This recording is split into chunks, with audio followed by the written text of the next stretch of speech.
Hello students welcome to our MVN Pharmacy Department YouTube channel। Students, आप लोगों ने last class में देखा था, मैंने एक्सट्रैक्शन के बारे में डिस्कस किया था।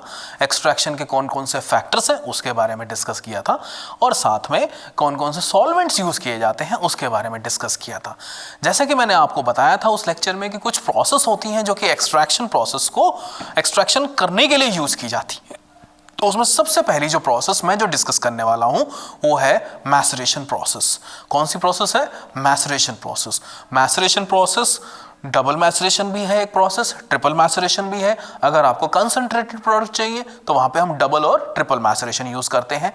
और जब ऑर्गेनाइज्ड ड्रग है या फिर अनऑर्गेनाइज्ड ड्रग है वहां पे हमारी अलग टाइप की मैसरेशन प्रोसेस यूज होती है। तो आइए डिटेल में पढ़ते हैं कि मैसरेशन प्रोसेस है क्या।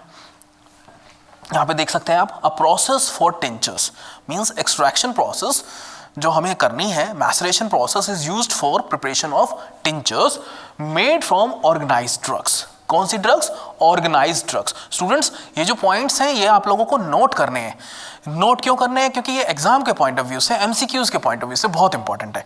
अब उसमें कौन कौन से आते हैं? उसमें रूट्स, स्टेम्स, लीव्स, ये आपके कौन से हैं? ऑर्गेनाइज्ड ड्रग के कुछ एग्जाम्पल्स हैं। और यहाँ पे आप देख सकते हैं इस प्रोसेस का नाम क्या है? Simple maceration. तो क्वेश्चन ऐसा भी आ सकता है, व्हाट इज सिंपल मैसरेशन?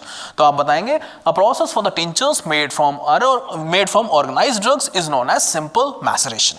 और इसमें एग्जांपल्स हैं रूट, स्टेम्स और लीव्स। सेकंड, अब मैं आपको बताता हूं process for tinctures made from unorganised drug. ऊपर वाला ऑर्गेनाइज्ड था, ये कौन सा है? Unorganised.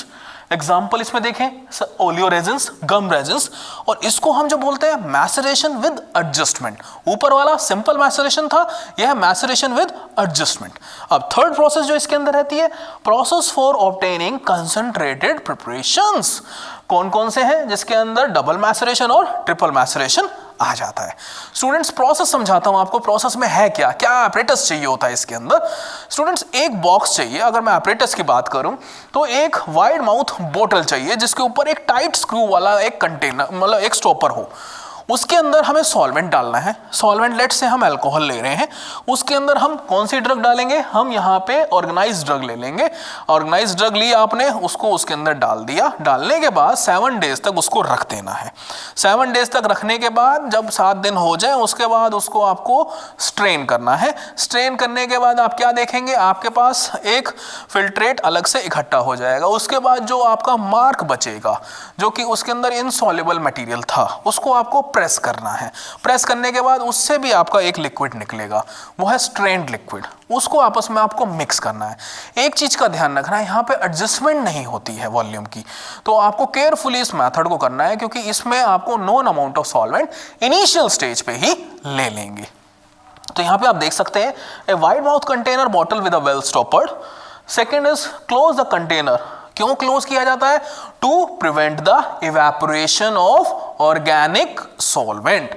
Late say alcohol use कर रहे हैं तो अल्कोहल को ओपन रखोगे तो वो इवेपोरेट हो जाएगा, उसका वेपर प्रेशर बहुत ज्यादा है। एटमॉस्फेरिक प्रेशर के कांटेक्ट में जैसे ही आएगा वो इवेपोरेट होना चालू हो जाएगा, इसलिए आपको उसको क्लोज करके रखना है।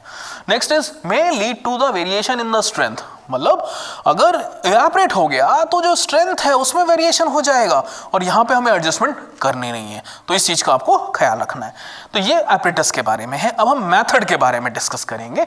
ड्रग लेंगे, मेंस्ट्रुम लेंगे, उसको 7 डेज तक एक क्लोज वेसल के अंदर आप रख देंगे। इसके बाद शेकिंग करनी है। शेकिंग क्यों करनी है वो एक्सप्लेनेशन में आपको बताता हूँ। Next is liquid is strained. उसके बाद जो भी लिक्विड होगा 7 दिन के बाद जब शेकिंग करेंगे, 7 दिन के बाद उसके लिक्विड को हम स्ट्रेन करेंगे, मार्क को प्रेस करेंगे।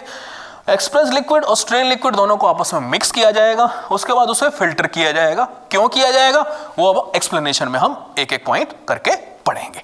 आई होप स्टूडेंट्स यहाँ तक आपको कोई भी क्वेरी नहीं होगी। इनकेस अगर फिर भी कोई क्वेरी है तो आप हमारे कमेंट बॉक्स में नीचे लिख सकते हैं, मैं आपकी प्रॉब्लम वहां से भी सॉल्व करूंगा। अब आते हैं एक्सप्लेनेशन पे। शेकिंग क्यों जरूरी है? स्टूडेंट्स क्या होता है, जब हम अनडिस्टर्ब्ड वॉल्यूम जो है सॉल्वेंट का, उसके अंदर जब हम ड्रग डालेंगे और उसको हमने अनडिस्टर्ब रख दिया इनिशियल स्टेज पे, तो हमारा जो भी ड्रग है उसके अंदर से एक्टिव कॉन्स्टिट्यूएंट्स निकलेंगे। लेकिन जब वो इक्विलिब्रियम की स्टेज में आ जाएगा तो वहां पे उसको फ्रेश मेंस्ट्रुम तो मिल नहीं रहा। अब उसको मिलवाने के लिए हमें क्या करना पड़ेगा, फ्रेश मेंस्ट्रुम हम और डाल नहीं सकते। उसी सॉल्वेंट को जब हम शेक करेंगे तो क्या वो इक्विलिब्रियम की जो कंडीशन है, वो जो लेयर डिपॉजिट हो जाती है, उसको हमें एक्चुअली डिस्टर्ब करना है। जब हम डिस्टर्ब करेंगे तो और एक्टिव कॉन्स्टिट्यूएंट उसमें से बाहर निकलेंगे। तो हमें ओकेशनली शेकिंग करनी है, एटलीस्ट दिन में एक बार जरूर करके आए, ताकि वो जो इक्विलिब्रियम की स्टेज आ जाती है जहां पे वो दोनों के दोनों इक्वल हो जाते हैं, उसको आपको अनडिस्टर्ब करना है, ताकि maximum amount of active constituent drug में से आप बाहर निकाल सकें। नेक्स्ट, आफ्टर स्ट्रेनिंग, जैसे कि मैंने आपको बताया था कि उसके बाद स्ट्रेनिंग की प्रोसीजर है। स्ट्रेन करने के बाद जो मार्क है उसको प्रेस किया जाएगा। Mark is pressed in a filter press.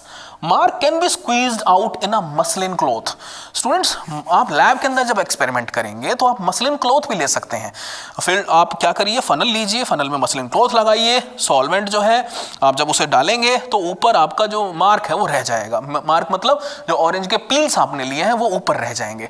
उसके बाद उसको ऊपर से आप घुमाते जाइए, जैसे जैसे आप घुमाते जाएंगे नीचे से आपका लिक्विड निकलता जाएगा। When the quantity of the drug is very small, लेकिन लार्ज स्केल पे आप मसलिन क्लॉथ से हम नहीं कर पाएंगे। तो ये इसकी एक डिसएडवांटेज भी है, और एडवांटेज भी है कि लैब स्केल पे हम एक्सट्रैक्शन की प्रोसेस को कर सकते हैं। Pressed liquid plus strained liquid, इन दोनों को क्या किया जाएगा, फिर फिल्टर किया जाएगा। फिल्टर करना क्यों जरूरी है, कई बार ऐसा भी हो सकता है कि कुछ इम्प्योरिटीज उसके साथ, क्योंकि हमारी ड्रग्स जो हैं, ड्रग के साथ कुछ इम्प्योरिटीज उसके साथ कैरी ऑन होके जा सकती हैं, तो हमें क्या करना है, एडजस्टमेंट हमें नहीं करनी है। सेकेंड, मार्क को प्रेस किया जाएगा। फिर filtration is necessary to remove insoluble cell content obtained during the pressing of marc. तो ये आपको और ध्यान रखना है। देखिए, दो तीन चीजें जो बड़ी इंपॉर्टेंट है। सबसे पहले शेकिंग के बाद जो लिक्विड आएगा 7 दिन के बाद, उसको आपको स्ट्रेन करना है। उसके बाद जो मार्क है उसको आपको प्रेस करना है। उन दोनों को, स्ट्रेन लिक्विड और एक्सप्रेस लिक्विड को आपस में मिक्स कर देना है। उसके बाद आपको फिल्टर करना है। फिल्टर क्यों करना है, क्योंकि हो सकता है कुछ इनसॉल्युबल पार्ट उसके साथ मिक्स हो जाए। तो हमें क्या करना है, क्लैरिटी चाहिए।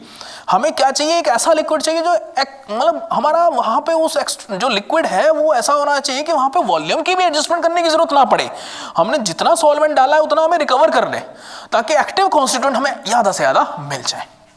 एग्जांपल्स की बात करूं तो इसके अंदर हमारे ऑरेंज टिंचर, आपका लेमन टिंचर और स्क्विल टिंचर, ये हम प्रिपेयर कर सकते हैं। हमारी फर्स्ट प्रोसेस है ऑर्गेनाइज्ड ड्रग के लिए, जिसको हम क्या जानते हैं, सिंपल मैसरेशन के नाम से जानते हैं।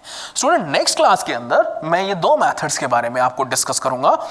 सेकंड जो है मैसरेशन विद एडजस्टमेंट, और थर्ड जो है process for the concentrated preparation. तो आई होप स्टूडेंट्स आपको ये मैसरेशन जो एक्सट्रैक्शन का एक मेथड है वो आपको समझ में आ चुका होगा। इन केस फिर भी अगर कोई डाउट रहता है तो आप हमारे कमेंट बॉक्स में जाके कमेंट कर सकते हैं। मैं आपकी क्वेरीज वहां से भी सॉल्व करने की कोशिश करूंगा। और स्टूडेंट, आप सब लोगों से एक रिक्वेस्ट है, अगर आप लोगों ने अभी तक हमारा YouTube channel MVN pharmacy department अगर सब्सक्राइब नहीं किया है तो स्टूडेंट सबसे पहले उसे आप सब्सक्राइब करें। इससे हमें कॉन्फिडेंस मिलेगा और हम और अच्छी वीडियोस आप तक लेके आएंगे। Thank you so much students.